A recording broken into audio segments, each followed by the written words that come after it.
عذرا بيروت.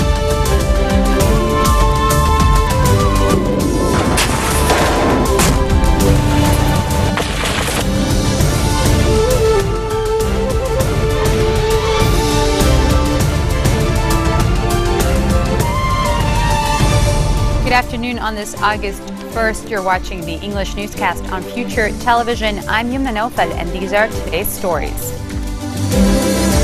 Lebanese leaders mark Army Day with calls for the quick election of a new president, as Army General Jean Ahwajeh urges the military to be ready to confront threats posed by Syria and Israel. Free Patriotic Movement leader Michel Aoun calls for a live on-air debate with Future Movement chief Saad Hariri. And the parents and brother of a Palestinian toddler burned to death by suspected Jewish extremists are fighting for their lives as protests over the arson attack enters a second day. Lebanese leaders marked Army Day with calls for the quick election of a new president, as Army Chief Jean Ahwajeh urged the military to be ready to confront threats posed by the Syrian-based Islamist militants as well as Israel. U.S. Ambassador to Lebanon David Hale expressed continued U.S. support for the army, stressing that regional developments, a clear allusion to Iran's nuclear deal with world powers, have not altered America's policy toward Lebanon.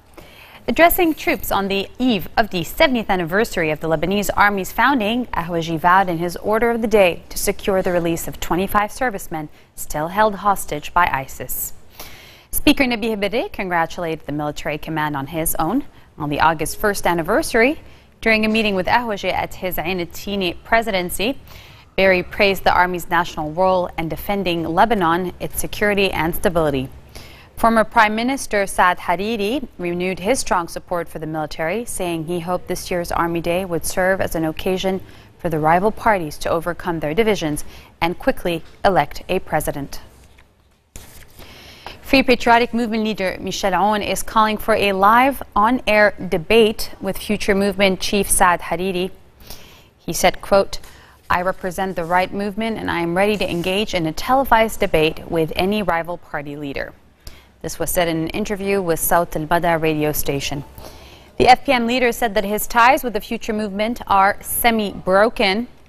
The FPM leader criticized the Future Movement for breaking its promise, he says, over the appointments of top security and military officers, saying they agreed on a deal, but the latter refused to acknowledge it. Aoun has been at odds as well with Speaker Nabih Berri and the March 14 Alliance over the issue of extending the terms of top security chiefs in Lebanon. They favored the extension of existing mandates over a vacuum in the top military and security posts. He was quoted as saying, "The ministerial committee tasked with finding a solution for the over 2-week now waste management crisis in Beirut and Mount Lebanon has failed so far to find an alternative for the Niamey landfill that reached its maximum capacity and was closed on July 17th. Pan-Arab daily Ashar al-Awsat reported that the crisis is aggravating the Lebanese regions that refuse to receive waste from outside their areas. In the absence of solutions, citizens in some municipalities are either burning or throwing the trash in forests, threatening an explosion of a major environmental crisis. Sources close to Prime Minister Tamam Salam told Jamhura Daily the 3 options that were put forward were thwarted. Landfilling the waste in Niamey, Birsh Hamoud or Siblin were turned down as well. Similarly, they were rejected in stone crushing sites that lie at an altitude above 1,000 meters because that would contaminate the groundwater.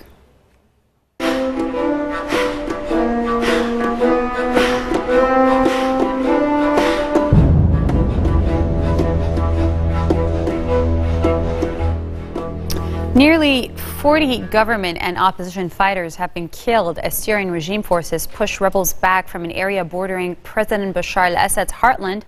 The Syrian Observatory for Human Rights said at least 20 regime forces and 19 rebels from the Army of Conquest Alliance had been killed in 24 hours of clashes in Hama province. The area borders Latakia province, a bastion of support for Assad, and home to his ancestral village. Earlier this week, the rebel alliance, which includes Al-Qaeda affiliate and Nusra Front, began a major offensive in the area, taking around 17 strategic hilltops and other positions, including a power plant. The Britain-based observatory said that regime forces had retaken around 7 of those positions, including the power plant. The parents and brother of a Palestinian toddler burned to death by suspected Jewish extremists were still fighting for their lives as protests over the arson attack enters a second day. The firebombing of the family's home in the occupied West Bank, which killed 18-month-old Ali Saad Dawabsha, sparked an international outcry over Israel's failure to get to grips with violence by hardline Jewish settlers. His father, Saad, was being treated for third-degree burns at the Soroka Hospital in southern Israel, where a spokeswoman described his condition as critical.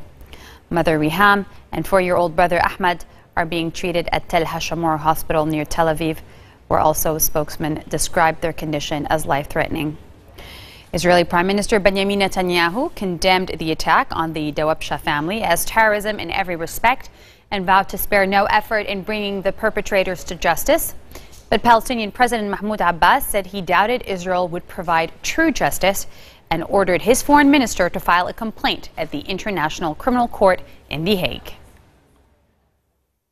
The White House, in its turn, also condemned in the strongest possible terms what it called the vicious arson attack that killed the 18-month-old Palestinian boy.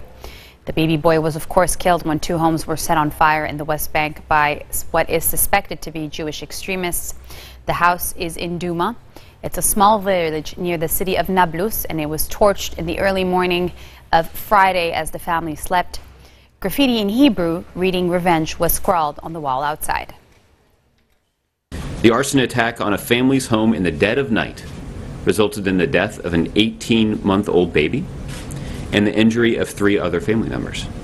We convey our profound condolences to the family and extend our prayers for a full recovery to those who were injured in the attack. The United States welcomes Prime Minister Netanyahu's order to Israeli security forces to use all means at their disposal to apprehend the murderers for what he called an act of terrorism and bring them to justice. We urge all sides to maintain calm and avoid escalating tensions in the wake of this tragic terrorist incident. Coming up next, presidential hopeful Hillary Clinton calls on Congress to end the trade embargo with Cuba imposed in 1962. Stay with us. We'll be right back.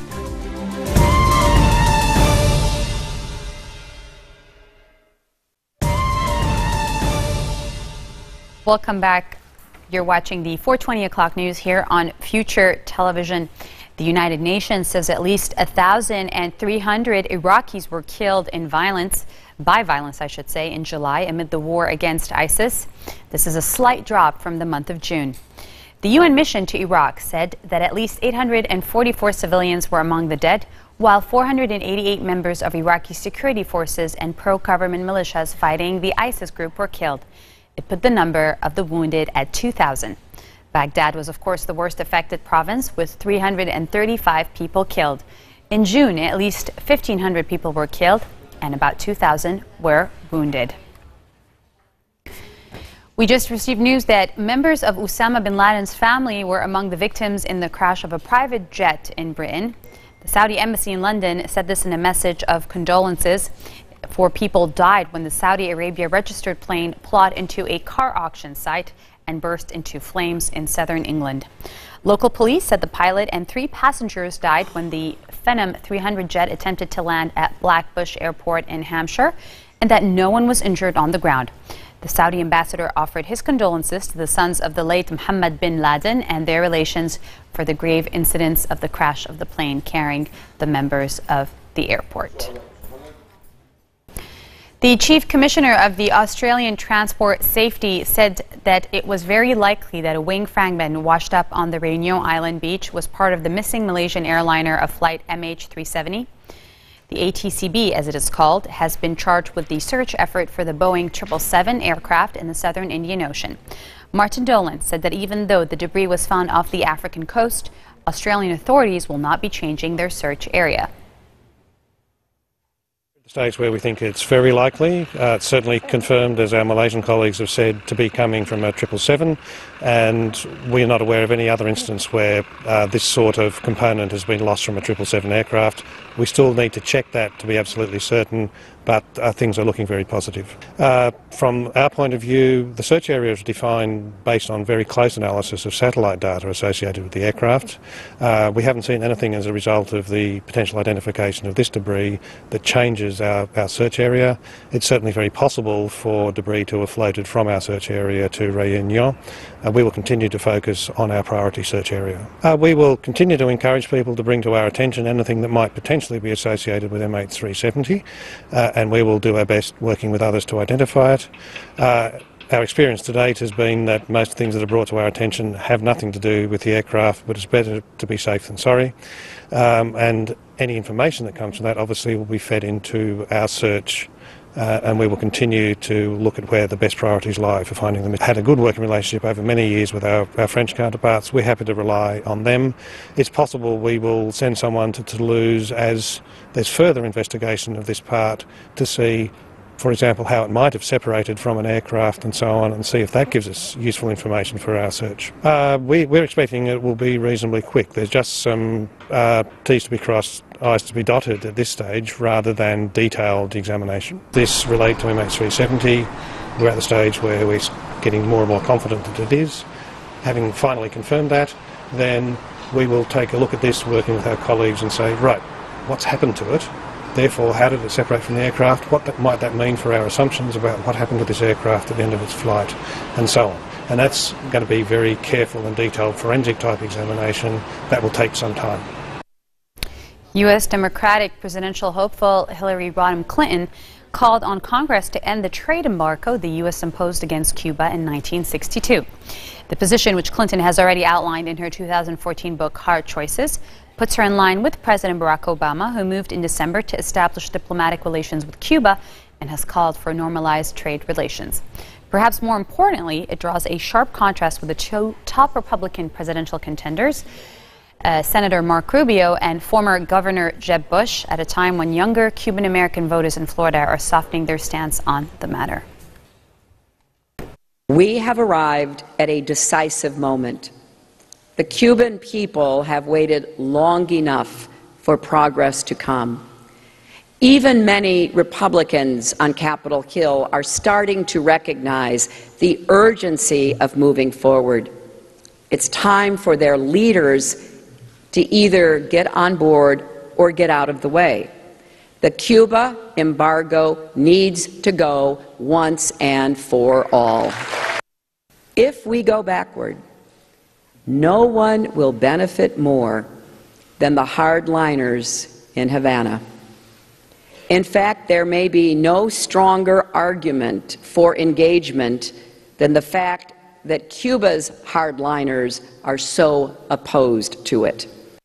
Engagement is not a gift to the Castros. It's a threat to the Castros. An American embassy in Havana isn't a concession, it's a beacon. Lifting the embargo doesn't set back the advance of freedom, it advances freedom where it is most desperately needed. Fundamentally, most of the Republican candidates still view Cuba and Latin America more broadly through an outdated Cold War lens. Instead of opportunities to be seized, they see only threats to be feared. They refuse to learn the lessons of the past or pay attention to what's worked and what hasn't. For them, ideology trumps evidence, and so they remain incapable of moving us forward. As president, I would increase American influence in Cuba rather than reduce it. I would work with Congress to lift the embargo, and I would pursue additional steps. We cannot afford to let out of touch, out of date, partisan ideas and candidates rip away all the progress we've made. We can't go back to cowboy diplomacy and reckless warmongering. We can't go back to a go-it-alone foreign policy that views American boots on the ground as a first choice rather than a last resort. We have paid too high a price in lives, power, and prestige to make those same mistakes again. Marks the end of our bulletin for today. Now for a reminder of our headlines. Lebanese leaders mark Army Day with calls for the quick election of a new president as Army General Jean Ahwagé urges the military to be ready to confront threats posed by Syrian Islamists. Free Patriotic Movement leader Michel Aoun calls for a live on-air debate with future movement leader Saad Hariri.